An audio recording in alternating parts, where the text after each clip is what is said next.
T20 world ಕಪ್ನಲ್ಲಿ Bharat ಮತ್ತು USA ತಂಡಗಳ ನಡುವೆ ನಡೆದಂತಹ ಪಂದ್ಯದಲ್ಲಿ ಭಾರತ ಯುಎಸ್ಎ ಎದುರು ಒಂದು ರೋಚಕ ಗೆಲುವನ್ನ ಕಂಡಿದೆ.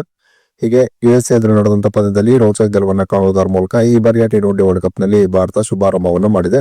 ಹಾಗಾದ್ರೆ ಭಾರತ ಮತ್ತು ಯುಎಸ್ಎ ತಂಡಗಳ ನಡುವೆ ನಡೆದಂತಹ ಈ ಪಂದ್ಯ ಎಷ್ಟು ರೋಚಕವಾಗಿತ್ತು ಎಂಬುದರ ಡೀಟೇಲ್ಸ್ ಅನ್ನ ಈ ವಿಡಿಯೋದಲ್ಲಿ ನಾವು ನಿಮ್ಮ ಜೊತೆ ಶೇರ್ ಮಾಡಲಿದ್ದೇವೆ. ಈ ಸುದ್ದಿಯ ಡೀಟೇಲ್ಸ್ ಅನ್ನ ಕೊಡುವುದಕ್ಕಿಂತ ಮುಂಚೆ ನೀವು ಟೀಮ್ ಇಂಡಿಯಾದ ಅಭಿಮಾನಿಗಳಾಗಿದ್ದಲ್ಲಿ ಈ ವಿಡಿಯೋಕ್ಕೊಂದು ಲೈಕ್ ಮಾಡಿ.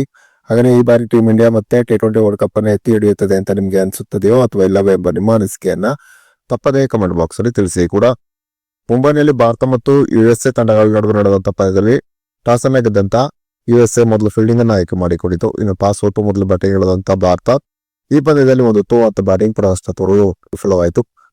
ಟೀಮ್ ಇಂಡಿಯಾದ ಪರವಾಗಿ ನಾಯಕ ಸೂರ್ಯಕುಮಾರ್ ಯಾದವ್ ಮಾತ್ರ ಒಂದು ಭರ್ಜರಿಯಾದಂತಹ ಬ್ಯಾಟಿಂಗ್ ಪ್ರದರ್ಶನವನ್ನು ತೋರುವುದರ ಮೂಲಕ 49 ಎಸೆತದಲ್ಲಿ ಅದೇ 84 ರನ್ ಅನ್ನು ಹೊಡೆದರು. ಇದರಲ್ಲಿ 10 4 ಮತ್ತು 4 ಭರ್ಜರಿ ಸಿಕ್ಸರ್ ಸೇರಿತ್ತು.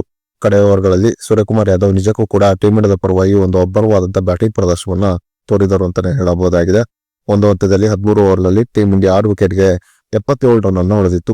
ಈ ಹಂತದಿಂದ ಟೀಮ್ ಇಂಡಿಯಾ 161 ರನ್ಗಳನ್ನ ಕಲೆ ಹಾಕಿದ್ದು ನಿಜಕ್ಕೂ ಕೂಡ ಮೆಚ್ಚುವಂತಹ ವಿಚಾರವೇ.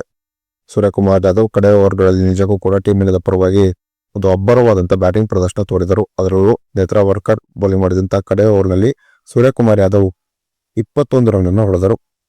ಇನ್ನು ಗೆಲುವಿಗಾಗಿ 162 ರನ್ಗಳ ಗುರಿಯನ್ನು ಪಡೆದಂತ ಯುಎಸ್ಎ ತಂಡ ಒಂದು ಉತ್ತಮವಾದ ಆರಂಭವನ್ನು ಪಡೆಯಲು ವಿಫಲವಾಯಿತು. ಆದರೆ ಮಧ್ಯಮ ಕ್ರಮಾಂಕದಲ್ಲಿ ಸಂಜಯ್ ಕೃಷ್ಣಮೂರ್ತಿ ಯುಎಸ್ಎ ತಂಡದ ಪರವಾಗಿ ಒಂದು ಉತ್ತಮವಾದ ಬ್ಯಾಟಿಂಗ್ ಪ್ರದರ್ಶನವನ್ನು ತೋರಿದರು. ಕಡೆಯಲ್ಲಿ ಶುಭಂ ರಂಜನೆ ಕೂಡ ಒಂದು ಉತ್ತಮವಾದ ಬ್ಯಾಟಿಂಗ್ ಪ್ರದರ್ಶನವನ್ನು ತೋರುವುದರ ಮೂಲಕ 37 ರನ್ಗಳನ್ನ ಹೊಡೆದರು.